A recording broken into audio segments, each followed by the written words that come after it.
ఈ 21 అవతారాల్ని ఒకసారి వింటే చాలు, వాటి పేర్లు విన్నంత మాత్రం చేత విష్ణు ప్రీతికి పాత్రుడవుతాడు. వేరొక్కసారి జాగ్రత్తగా వినండి. మొట్టమొదట ఆదినారాయణుడు, సనకసనందనాదులు. దాని తర్వాత వచ్చినటువంటిది యజ్ఞవరాహావతారం. యజ్ఞవరాహావతారం తర్వాత నారదుడు. నారదుడి తర్వాత నరనారాయణుడు. నరనారాయణుల తర్వాత వచ్చినటువంటిది కపిలావతారం. కపిలావతారం తర్వాత దత్తాత్రేయావతారం. దత్తాత్రేయావతారం తర్వాత యజ్ఞావతారం. యజ్ఞుని యొక్క అవతారం తర్వాత వృషభావతారం. వృషభావతారం తర్వాత వచ్చింది పృథుమహారాజు గారి అవతారం.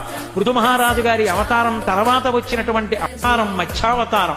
తర్వాత కూర్మావతారం. తర్వాత ధన్వంతరి. తర్వాత మోహిని. తర్వాత నరసింహుడు. తర్వాత వామనమూర్తి. తర్వాత పరశురాముడు. తర్వాత రాముడు. తర్వాత బలరాముడు. బలరాముడి తర్వాత కృష్ణ భగవానుడు. కృష్ణ భగవానుడి తర్వాత బుద్ధావతారం. బుద్ధావతారం తర్వాత కల్కి అవతారం.